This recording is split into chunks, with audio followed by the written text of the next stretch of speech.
Hello दोस्तों, आज जो मैं आपको कहानी सुनाने जा रही हूँ ये कहानी है रानी परी की शादी की जादुई नेकलेस की। तो चलिए दोस्तों देखते हैं रानी परी की जादुई नेकलेस की कहानी। बहुत समय पहले की बात है। परी देश में काजल नाम की एक खूबसूरत परी रहती थी। कुछ समय बाद काजल की शादी परी देश में रहने वाले राजीव नाम के लड़के से तय हो चुकी थी। राजीव काजल को बहुत पसंद करता था। फिर एक दिन राजीव काजल के लिए जादुई नेकलेस बनवाने का फैसला करता है। राजीव पृथ्वी की एक बहुत बड़ी जादूगरनी के पास पहुंच जाता है। वो जादूगरनी जादुई गहने बनाने में माहिर थी। और सुनिए जादूगरनी आंटी, कुछ ही दिनों में मेरी शादी होने वाली है। मैं अपनी होने वाली पत्नी को एक खूबसूरत जादुई नेकलेस देना चाहता हूँ। क्या आप मेरे पसंद की नेकलेस मुझे बनाकर दे सकती हो? हाँ हाँ बेटा, क्यों नहीं। तुम जैसा चाहोगे मैं वैसा जादुई नेकलेस बनाकर तैयार कर दूंगी। फिर राजीव जादूगरनी को नेकलेस की डिजाइन बता देता है। उसके बाद जादूगरनी नेकलेस बनाने का काम शुरू कर देती है। शाम होते होते जादूगरनी नेकलेस बनाकर तैयार कर देती है।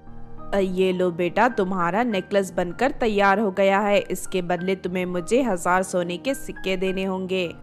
राजीव तुरंत 1000 सोने के सिक्के निकालकर जादूगरनी को दे देता है। अरे वाह जादूगरनी आंटी, आपने तो कमाल कर दिया। मैंने जैसा सोचा था आपने उससे कई ज्यादा खूबसूरत नेकलेस तैयार किया है। मैं आपका बहुत आभारी हूँ। आप मेरी शादी में जरूर आना। मेरा जादुई उल्लू शादी का कार्ड आप तक पहुंचा देगा।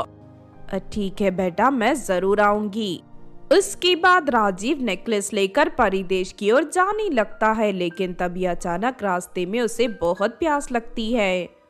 तभी उसे जंगल के बीचों बीच एक कुआं दिखाई देता है। राजीव फौरन पानी पीने कुएं में पहुंच जाता है, लेकिन उस कुएं का पानी जहरीला था, जिसे पीते ही राजीव बेहोश होकर गिर पड़ता है। थोड़ी देर के बाद वहां से गुजर रही एक चुड़ैल की नजर राजीव पर पड़ती है।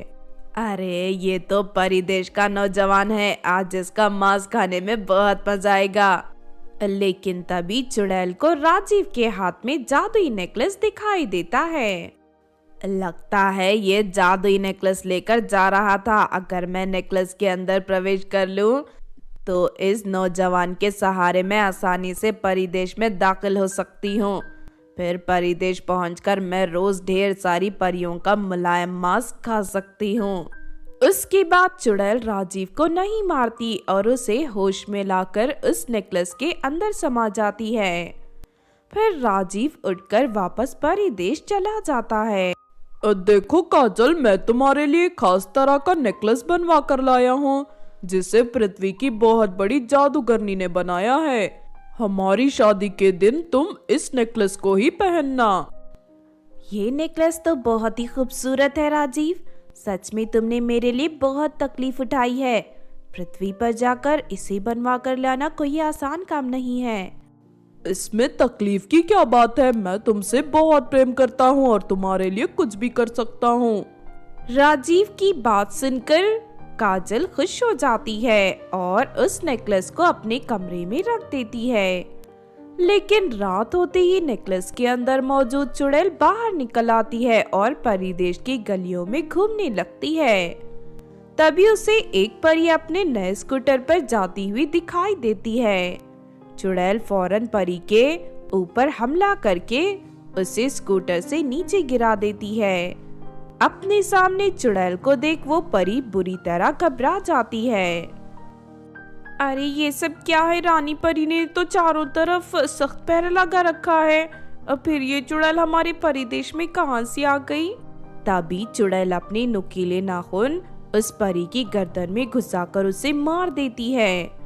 उसके बाद चुड़ैल परी की लाश को झाड़ियों के पीछे ले जाकर खाने लगती है। थोड़ी ही देर में चुड़ैल परी का सारा मांस खाकर उसकी हड्डियां वहीं फेंक कर चली जाती हैं। फिर अगले दिन से वो चुड़ैल इसी तरह रोज रात को परियों का शिकार करना शुरू कर देती है। देखते ही देखते चुड़ैल परी देश की बहुत सारी परियों को मार कर खा जाती है। पर एक दिन कुछ सिपाही परियों को झाड़ियों के पास परियों की हड्डियां दिखाई देती हैं। अरे यहाँ तो बहुत सारी मरी हुई परियों की हड्डियां हैं, हमें इस बारे में फौरन रानी परी को बताना होगा। उसके बाद सिपाही परी रानी परी को सारी घटना की जानकारी दे देती हैं। लगता है हमारे परिदेश में कोई खतरनाक चुड़ैल आ गई है जो हमारी परियों को मार कर खा रही है। हमें फौरन उस चुड़ैल को पकड़ना होगा। उसके बाद रानी परी अपनी जादुई गोले में चुड़ैल को ढूंढने की कोशिश करने लगती है, लेकिन उस वक्त चुड़ैल काजल परी के नेकलेस के अंदर मौजूद थी, जिस वजह से रानी परी उसे देख नहीं पाती। फिर कुछ दिनों बाद काजल परी और राजीव की शादी का दिन आ जाता है। काजल परी राजीव के लाए हुए नेकलेस को पहनकर तैयार हो जाती है, लेकिन तभी शादी में आई रानी परी की नजर काजल परी के नेकलेस पर पड़ती है। रानी परी को जादुई नेकलेस देखकर शक हो जाता है। वो फौरन काजल परी की नेकलेस उतारने के लिए कहती है। फिर रानी परी जादुई पानी नेकलेस के ऊपर डाल देती है, जिस वजह से नेकलेस के ऊपर आग लग जाती है। चुड़ैल आग को बर्दाश्त नहीं कर पाती और फौरन नेकलेस से बाहर निकल आती है। ये देख काजल परी और वहां मौजूद दूसरी परियां दंग रह जाती हैं। रानी परी उसी वक्त अपनी जादुई खंजर से चुड़ैल के दोनों हाथ काट देती है। अरे मर गई रे परी, तू तो बहुत ही शक्तिशाली है। हाँ, तूने सही कहा, मैं बहुत शक्तिशाली हूँ क्योंकि मैं यहाँ की रानी परी हूँ। नहीं नहीं, मुझे मत मारिए रानी जी, इसी वक्त परी देश को छोड़कर चली जाऊंगी। लेकिन रानी परी चुड़ैल की एक नहीं सुनती और अगले ही पल अपने जादुई खंजर से चुड़ैल की गर्दन काटकर जमीन पर गिरा देती है।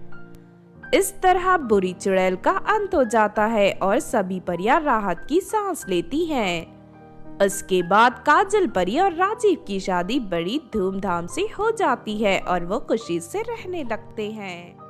तो आपने देखा दोस्तों रानी परी के जादुई नेकलेस की कहानी।